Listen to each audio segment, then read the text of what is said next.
जय हिंद दोस्तों। आप सभी का अपने चैनल K95 एग्जाम में स्वागत है। तो आइए आज स्टार्ट करते हैं दोस्तों। मॉक टेस्ट थर्ड होगा एसएससी एमटीएस 2023 के एग्जाम के पॉइंट ऑफ व्यू से मोस्ट इंपॉर्टेंट होगा दोस्तों। तो आइए स्टार्ट करते हैं। थर्ड मॉक टेस्ट होगा जो 2023 में घोषित नवीनतम पैटर्न पर आधारित होगा। अब 90 प्रश्न पूछे जाएंगे दोस्तों, इस चीज को विशेष में ध्यान में रखिएगा। 90 प्रश्न पूछे जाएंगे। कौन कौन से देखिए, सेशन 1 में न्यूमेरिकल एंड मैथमेटिकल एबिलिटी ये 20 नंबर का होगा। Reasoning ability and problem solving 20 number के होंगे। सेशन 1 में ये दोनों टॉपिक से 20-20 क्वेश्चन आएंगे, 60-60 अंक के होंगे। इस चीज को जानते रहिए। सेशन सेकेंड में दोस्तों आएगा आपका जनरल अवेयरनेस 25 नंबर का, English language and comprehension 25 number का। ये 75-75 अंक के होंगे टोटल मार्क्स। इस प्रकार के जानकारी को समझते रहिए। एंड आइए स्टार्ट करते हैं मॉक टेस्ट। ये थर्ड होगा जो बेहद इंपॉर्टेंट है एग्जाम के पॉइंट ऑफ व्यू से। तो आप सभी मित्र वीडियो के लास्ट तक बने रहिएगा। देखिए, पहला क्वेश्चन एग्जाम के पॉइंट ऑफ व्यू से मोस्ट इंपॉर्टेंट है। ये जनरल अवेयरनेस का क्वेश्चन है, जीएस का व्याख्यात्मक से जिस पर व्याख्या इंपॉर्टेंट क्वेश्चन होगा उस पर व्याख्या जरूर किया जाएगा। लाओखोवा वन्य जीव अभ्यारण्य के उत्तर पूर्वी राज्यों में किस नदी के दक्षिणी तट पर स्थित है दोस्तों? तो ब्रह्मपुत्र, बराक है, सुबर्णसिरी, गोमती। तो 41 का राइट आंसर है दोस्तों 40 यानी 1 ब्रह्मपुत्र नदी। ये आइए से संबंधित कुछ फैक्ट देख लेते हैं एग्जाम के पॉइंट ऑफ व्यू से क्या है। देखिए, लाओखोवा वन्यजीव अभ्यारण्य असम के नागांव जिले में ब्रह्मपुत्र नदी के दक्षिणी तट पर स्थित है। सिचुएटेड है। इस चीज को जरूर समझते रहिए दोस्तों। आइए आगे बढ़ते हैं, अगला क्वेश्चन देखते हैं। अगला क्वेश्चन एग्जाम के पॉइंट ऑफ व्यू से इंपॉर्टेंट है। अगला क्वेश्चन है 1929 में दूसरा 1931 में दूसरा गोलमेज सम्मेलन किस देश में आयोजित किया गया था? मोस्ट इंपॉर्टेंट क्वेश्चन है, ये आधुनिक इतिहास का बेहद इंपॉर्टेंट है। तो यूनाइटेड किंगडम, यूके, संयुक्त राज्य अमेरिका, संयुक्त साउथ अफ्रीका, इटली। तो भैया इसका राइट आंसर क्या हो जाएगा? 42 का राइट आंसर 1 यानी यूनाइटेड किंगडम। तो भैया सितंबर दिसंबर 1931 के दौरान लंदन यानी यूके यूनाइटेड किंगडम में दूसरा गोलमेज सम्मेलन आयोजित किया गया था। इसमें किसने भैया? इसमें महात्मा गांधी ने एस एस राजपुताना, ये जहाज है दोस्तों, राजपुताना नामक जहाज से गए थे। इस सम्मेलन में एकमात्र अधिकारी कांग्रेस प्रतिनिधि के रूप में भाग लिया था। ये क्वेश्चन बेहद इंपॉर्टेंट है एग्जाम के पॉइंट ऑफ व्यू। कुछ इंपॉर्टेंट फैक्ट है जो क्वेश्चन बन सकते थे यहाँ से। तो आइए आगे क्वेश्चन पढ़ते हैं। अगला क्वेश्चन देखते हैं। आप सब मित्र वीडियो के लास्ट तक बनेगा, सभी चीज़ें आसानी से समझ में आएंगी। आइए देखते हैं अगला प्रश्न है। अगला प्रश्न क्या कहता है एग्जाम के पॉइंट ऑफ व्यू से, उसे भी देखते हैं। अगला प्रश्न ये रहा आपके सामने 43। एक क्रमबद्ध सूची होती है जिसमें सभी सम्मिलित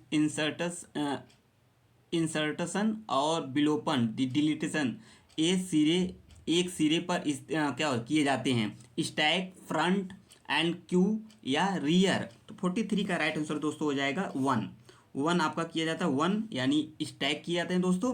स्टैक एक रैखिक सूची है जिसमें प्रविष्ट और विलोपन केवल एक छोर करने की अनुमति, जिसे शीर्ष कहा जाता है। तो आइए देख लेते हैं 44वां क्वेश्चन क्या कह रहा है एग्जाम के पॉइंट ऑफ व्यू से, उसे भी देख लेते हैं। ये रहा आपका 44वां प्रश्न है। निम्नलिखित में से किस पशु को कर्नाटक में कंबाला नामक पारंपरिक खेल में दौड़ाया जाता है? कुत्ता, बकरा, घोड़ा, भैंस। इसका राइट आंसर दोस्तों देखते हैं। 44वें का राइट आंसर है चौथा यानी भैंस। भैंस कर्नाटक में आयोजित होने वाली वार्षिक भैंस दौड़ का कंबाला कहा जाता है। ये इंपॉर्टेंट था, इससे संबंधित क्वेश्चन बनते हैं दोस्तों। आइए आगे बढ़ते हैं, अगला क्वेश्चन देखते हैं। 45 देख लेते हैं। यहाँ से रहा आपका 45 क्वेश्चन ये रहा आपके सामने। क्वेश्चन है आपका ये रहा आपका 45। आइए देख लेते हैं। चोल अभिलेखों में उल्लिखित भूमि की विभिन्न कोटियों के अनुसार, यहाँ खाली स्थान है दोस्तों, यहाँ पे भरना है, को जैन संस्थानों को दान में दी गई भूमि को कहा जाता है। क्या कहा जाता है? वेल्लन वगाई या ब्रह्मदेव, सालाभोग, पल्ली छद्मनम। तो क्या कहा जाता है? 45 का राइट आंसर यानी 4 पल्ली छद्मनम कहा जाता है दोस्तों। चोल शिलालेखों के अनुसार सालाभोग वह भूमि थी जिसका प्रयोग विद्यालय के रख रखाव के लिए किया जाता था, और पाली छद्मनम वह भूमि थी जिसे जैन संस्थाओं को दान में दिया जाता था। इससे संबंधित है, इस चीज़ को क्वेश्चन समझते रहिए। हिस्ट्री का बेहद इंपॉर्टेंट क्वेश्चन है। आप सभी मित्र वीडियो के लास्ट तक बने रहिएगा, सभी क्वेश्चन बेहद इंपॉर्टेंट है, नवीनतम पैटर्न पर आधारित है जो बेहद इंपॉर्टेंट होगा। एसएससी एमटीएस के मॉक टेस्ट है, ये थर्ड मॉक टेस्ट है जो बेहद इंपॉर्टेंट है। एंड एसएससी सीएचएसएल का भी मॉक टेस्ट चल रहा है, वहाँ पे देख सकते हैं। और रोजाना daily current affair and weekly current affair, monthly current affair चल रहा है। तो उससे चैनल को जरूर सब्सक्राइब कर लीजिए इस प्रकार के महत्वपूर्ण वीडियो पाने के लिए। तो आइए आगे बढ़ जाते हैं, अगला क्वेश्चन देखते हैं। ये आपके 46वां क्वेश्चन ये आपके सामने। क्वेश्चन है 46वां। राजकुमार खुर्रम नाम से आप सभी मित्र परिचित होंगे, इसे जरूर बताइए कमेंट बॉक्स में। आगे चलकर सम्राट कहलाए, कौन सम्राट कहलाए भैया? शाहजहां, जहांगीर, बाबर, अकबर। तो 46 का राइट आंसर हो जाएगा ए, शाहजहां कहलाते कौन? आपकी खुर्रम। शाहजहां मोहम्मद खुर्रम मुगल साम्राज्य के सर्वाधिक सफल सम्राटों में से एक था। वह बाबर, हुमायूं, अकबर और जहांगीर के बाद 5वां मुगल शासक था। ये चीज़ जानते रहिए, ठीक है शाहजहां। आइए आगे बढ़ते हैं। अभी अगला क्वेश्चन है 47वां ये देखते हैं दोस्तों। 47वां क्या है? 47वां क्या कहता है एग्जाम के पॉइंट ऑफ व्यू से? को सामान्य रूप से सैल, मलबा या ढाल से गिरने वाली मिट्टी के बृहद संचलन के रूप में परिभाषित किया जाता है। किसका? भूकंप, चक्रवात, बाढ़, भूसंकलन या भूस्खलन। तो 47 का राइट आंसर हो जाएगा 4, यानी भूस्खलन। भूस्खलन इज द राइट आंसर, इसका ये सही आंसर है दोस्तों। इसका भूसंकलन को लैंड स्लाइडिंग या मड स्लाइड्स के रूप में भी जाना जाता है। तो आइए आगे बढ़ जाते हैं, अगला क्वेश्चन देखते हैं दोस्तों। अगला क्वेश्चन क्या कह रहा है एग्जाम के पॉइंट ऑफ व्यू से भी देखते हैं। ये रहा आपका अगला प्रश्न है, क्वेश्चन है दोस्तों। अगला है आपका ये हिमनद 48। हिमनद के द्वारा लाए गए पदार्थ जैसे छोटे बड़े सैल, रेत एवं तलछट मिट्टी निक्षेपित होते हैं, जिन्हें हम क्या कहते हैं दोस्तों? जिन्हें हिमनद कहा जाता है। क्या कहा जाता है? हिमोड़, डेल्टा, पठार, नाली। तो 48 का राइट आंसर है दोस्तों 1, हिमोड़ कहा जाता है दोस्तों। जब हिमानी बर्फ पिघलती है तो विभिन्न प्रकार के सैलों का निर्धारण होता है, जिसे हिमनद द्वारा बहाकर ले जाया जाता है। निक्षेपों का ढेर हिमोड़ कहलाता है दोस्तों। क्या कहलाता है? निक्षेपों का जो जड़ों क्या होता है हिमोड़, उसी को हम क्या कहते हैं दोस्तों? जलोढ़ कहते हैं, हिमोड़ कहते हैं दोस्तों। आइए आगे बढ़ते हैं, अगला क्वेश्चन देखते हैं। आइए दोस्तों अगला क्वेश्चन देखते हैं। अगला क्वेश्चन क्या रहा है 49 क्वेश्चन क्या कह रहा है उसे भी देख लेते हैं। 49 ये है आपके सामने, ये रहा आपका 49 सामने। भारत के संविधान के अनुच्छेद 49 का क्या प्रावधान है? बच्चों के लिए निःशुल्क एवं आपका अनुचित शिक्षा का प्रावधान, स्मारकों एवं स्थानों का प्राकृतिक की वस्तुओं का संरक्षण, कारखानों में आदि खदानों में जो बच्चे रोजगार करते हैं 14 वर्ष से कम आयु के निषेध पर रोका गया है। यह अगला क्वेश्चन कह रहा है अंतर्राष्ट्रीय शांति सुरक्षा को देना, ठीक है। तो इसका राइट 49 का राइट आंसर है दूसरा इज द राइट आंसर, यानी आपका स्मारकों एवं स्थानों तथा प्राकृतिक वस्तुओं का संरक्षण करना है 49 के अंतर्गत आता है, आर्टिकल 49 के अंतर्गत। क्वेश्चन बेहद इंपॉर्टेंट था। आइए आगे बढ़ते हैं, अगला क्वेश्चन देखते हैं क्या है अगला क्वेश्चन। ये रहा आपका अगला क्वेश्चन है 50वां निम्नलिखित में से कौन सा मंदिर वास्तुकला की पंचायतन शैली से निर्मित है? मोस्ट इंपॉर्टेंट है, आर्ट एंड कल्चर कह सकते हैं या हिस्ट्री क्वेश्चन कह सकते हैं दोस्तों। तो भैया सूर्य मंदिर है, काशी विश्वनाथ मंदिर, विदेश्वर मंदिर या दशावतार मंदिर। तो 50 का राइट आंसर चौथा, यानी दशावतार मंदिर है। आइए इससे संबंधित कुछ फैक्ट देख लेते हैं जो एग्जाम में क्वेश्चन बन सकते हैं। आइए समझते, देवगढ़ में दशावतार मंदिर वास्तुकला की पंचायतन शैली का दर्शाता है, जहाँ जो मुख्य मंदिर है 4 कोनों पर 4 छोटे सहायक मंदिरों के साथ एक आयताकार चबूतरे पर बनाया गया है। ये क्वेश्चन इंपॉर्टेंट एग्जाम के पॉइंट ऑफ व्यू से इस पर क्वेश्चन बनते हैं दोस्तों, इसे मिस नहीं करना है, इग्नोर भी नहीं करना है। एंड जो मित्र नए हैं चैनल को जरूर सब्सक्राइब कर सकते हैं इस प्रकार के महत्वपूर्ण नोटिफिकेशन एंड कॉम्पिटिटिव एग्जाम की तैयारी करने के लिए। तो ये लगातार प्रैक्टिस से चल रहा है। SSC MTS जो 2023 के नवीनतम पैटर्न पर आधारित है। 90 प्रश्न इस बार, 90 क्वेश्चन अब टोटल आएंगे इस बार दोस्तों। एंड SSC CHSL का भी मॉक प्रैक्टिस सेट चल रहा है, उसे भी देख सकते हैं चैनल पर K95 एग्जाम पर। आइए आगे बढ़ते हैं, 51 क्वेश्चन देखते हैं। स्टोरीज एस्टेरियस तारा मीन, ठीक है, समुद्री आर्चिन। यहाँ पे देखिए कुछ क्या लिखा है यहाँ पे लिखा है दोस्तों इकाइनर समुद्री आर्चिन, एंडीडोन समुद्री ये यहाँ पे क्या है कुछ नहीं दिख रहा है दोस्तों। आइए देखते हैं इसे भी क्या लिखा है यहाँ पे। आइए इसे दोस्तों क्वेश्चन को फिर से पढ़ते हैं। एस्टेरियस तारामीन या इकाइना या लिखा है एकाइनस या समुद्री आर्चिन या एडिटोन या एंडीटोन समुद्री लिली सभी किस संघ के उदाहरण है? मोस्ट इंपॉर्टेंट है बायोलॉजी का क्वेश्चन ये। तो भैया इसका राइट आंसर है एकाइनोड मेटा एलेनिडा या प्लेटी हेल्थमिनीज आर्थोपोडा। तो 51 का राइट आंसर है a, echinodermata is the right answer है दोस्तों इसका। ये एकाइनोडर्मर ये समुद्री जीवों के एकाइनोडर्मेटा जाति के किसी सदस्य को दिया गया सामान्य नाम है। वयस्क अपनी त्रिज्यी समिति के या सममिति के द्वारा पहचाने जाते हैं। ये कुछ इंपॉर्टेंट फैक्ट थे। आइए आगे बढ़ते हैं, अगले क्वेश्चन की तरफ बढ़ते हैं। अगला क्वेश्चन क्या है एग्जाम के पॉइंट ऑफ व्यू से भी देख लेते हैं। ये आपका क्या है आपका 52वां क्वेश्चन है। किसी वस्तु की एक समान सरल रेखीय गति के दौरान समय के साथ नियत रहता है। क्या रहता है? नियत समय रहता है, वेग रहता है, त्वरण रहता है, दूरी रहता है। तो 52 का राइट आंसर दोस्तों देखते हैं। तो second is the right answer, यानी वेग नियत रहता है। एक समान गति में वस्तु समय के समान अंतराल के समान दूरी तय करती है। इसका अर्थ यह है कि एक निर्दिष्ट समय अवधि में वस्तु का वेग स्थिर रहता है दोस्तों। क्या रहता है? स्थिर रहता है। तो इसका राइट आंसर है दूसरा, यानी वेग इज द राइट आंसर है। आइए आगे बढ़ जाते हैं, फटाफट अगला क्वेश्चन देखते हैं। ये आपके सामने अगला क्वेश्चन है एग्जाम के पॉइंट ऑफ व्यू से। रेटिना पर बने प्रतिबिंब का प्रभाव लगभग सेकेंड तक बना रहता है। कितना सेकेंड तक? क्वेश्चन पूछा गया, मोस्ट इंपॉर्टेंट है, ये साइंस का क्वेश्चन है।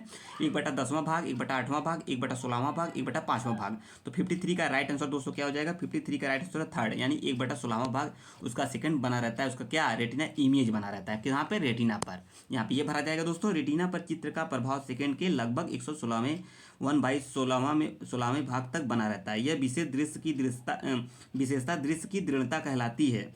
इस कारण जब कोई स्थिर चित्रों का क्रम प्रदर्शित किया जाता है तो इससे गतिमान चित्रों का भ्रम उत्पन्न हो जाता है दोस्तों। ये रहे कुछ इंपॉर्टेंट फैक्ट।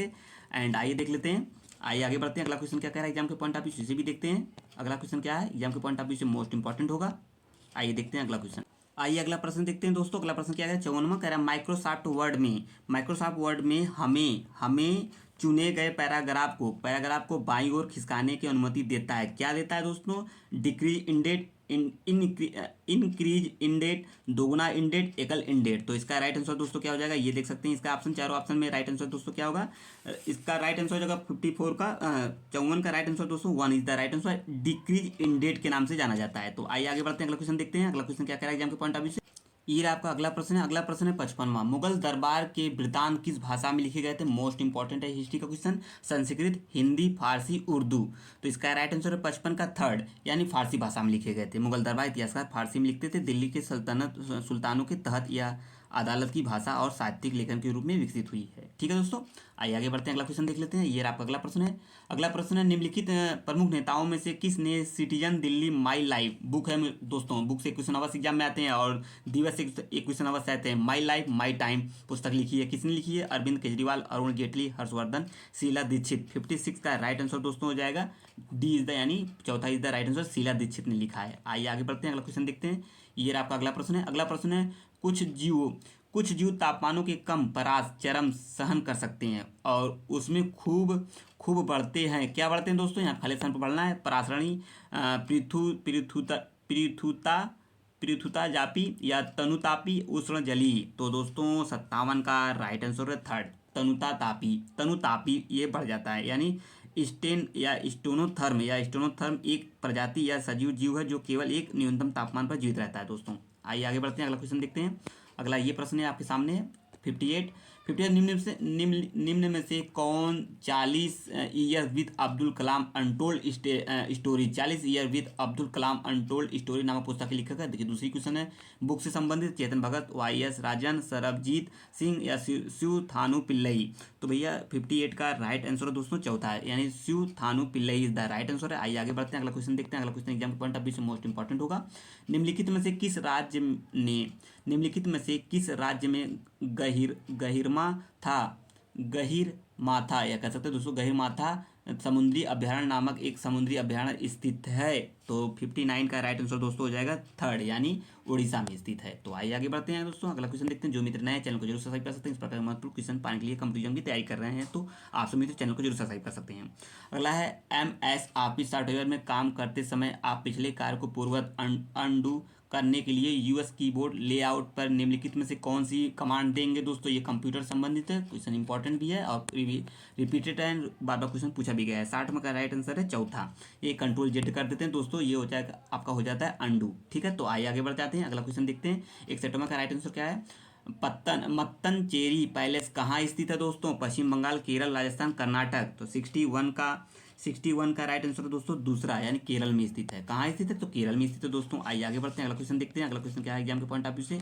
ये रहे आपके अगला क्वेश्चन। अगला क्वेश्चन 262वां। राष्ट्रीय खेल में उत्कृष्ट उपलब्धि को प्रोत्साहित करने के लिए भारत सरकार द्वारा निम्नलिखित में से कौन सा पुरस्कार दिया जाता है? पुरस्कार से भी एक क्वेश्चन आएगा दोस्तों, इसे समझते रहिए, क्वेश्चन बेहद इंपॉर्टेंट है। अशोक चक्र, दादा साहब फाल्के पुरस्कार, अर्जुन पुरस्कार, पद्मश्री। तो 62 का राइट आंसर है थर्ड, अर्जुन पुरस्कार दिया जाता है खेल से संबंधित। ये क्वेश्चन बार बार पूछा भी गया है, रिपीटेड भी प्रश्न है, इस चीज को विषय में ध्यान में रखिएगा दोस्तों। आइए आगे देखते हैं, अगला क्वेश्चन एग्जाम के पॉइंट ऑफ व्यू से क्या है? नीचे दिए गए कथनों में से कौन से कथन सही हैं? ये 3 ऑप्शन है, पढ़ लीजिए। उपन्यास a visit from the goon squad के लेखक एडवर्ड पी जेन्स हैं। उपन्यास द करेक्शंस के लेखक जोनाथन फ्रांजेन है। उपन्यास द नोन वर्ल्ड के लेखक निफर जेगन है। तो इसका राइट आंसर क्या होगा, आइए देखते हैं दोस्तों। आइए यहाँ पे इसका ऑप्शन है, तो इसका ऑप्शन क्या होगा सही, इसका ऑप्शन हो जाएगा 63 का राइट आंसर थर्ड, यानी third is the right answer. एक और दो सही थे, बाकी सभी अलग गलत हैं। तो आइए देखते हैं अगला क्वेश्चन है, ये आपका अगला क्वेश्चन सामने। अगला प्रश्न है दोस्तों, अगला प्रश्न ये आपके सामने क्वेश्चन है, फसल उत्पादन के लिए पौधे और मृदा विज्ञान के अनुप्रयोग को के नाम से जाना जाता है, किस नाम से जाना जाता है? 64 का राइट आंसर है दोस्तों, 64 का दूसरा इधर राइट आंसर सस्य विज्ञान एग्रोनॉमी के नाम से जाना जाता है। किसी फसल उत्पादन के पौधों और विज्ञान के अनुप्रयोगों को सस्य विज्ञान एग्रोनॉमी के नाम से जाना जाता है। क्वेश्चन बहुत इंपॉर्टेंट एंड रिपीटेटिव प्रश्न है। आइए से संबंधित कुछ अगला कुछ संबंधित किए देखिए, सस्य विज्ञान एग्रोनॉमी कहलाता है दोस्तों। ये आइए देखते हैं। दूसरे शब्दों में पौधों के भोजन, ईंधन, चारा एवं तंतु फाइबर की प्राप्ति के विज्ञान एवं प्रौद्योगिकी सस्य विज्ञान कहते हैं। आइए आगे बढ़ जाते हैं, अगला क्वेश्चन देखते हैं 65वां क्वेश्चन क्या है एग्जाम के पॉइंट ऑफ व्यू से, ये आपके सामने 65वां क्वेश्चन है। ये दिल्ली सल्तनत के निम्नलिखित सुल्तानों में से किसने गयासुद्दीन बलबन को अपना प्रधानमंत्री बनाया था? मोस्ट इंपॉर्टेंट है ये मेटारियल हिस्ट्री का। तो भैया किसने बनाया? रजिया, नसीरुद्दीन मोहम्मद, मोइनुद्दीन बहराम, शमसुद्दीन इल्तुतमिश ने। 65 का राइट आंसर दोस्तों हो जाएगा आपका दूसरा, यानी Naseeruddin Mohammad is the right answer. ये क्वेश्चन बेहद इंपॉर्टेंट था। एंड जो मित्र नए थे चैनल को जरूर सब्सक्राइब कर सकते हैं इस प्रकार के महत्वपूर्ण नोटिफिकेशन पाने के लिए। तो दोस्तों ये आपके लास्ट प्रश्न थे। अब मिलेंगे नेक्स्ट वीडियो में, नेक्स्ट पार्ट में नए मॉक टेस्ट के साथ। अब तब तक के लिए आप सभी का बहुत बहुत धन्यवाद। चैनल को जरूर सब्सक्राइब कर सकते हैं इस प्रकार के महत्वपूर्ण वीडियो पाने के लिए। जय हिंद, जय भारत। थैंक यू दोस्तों।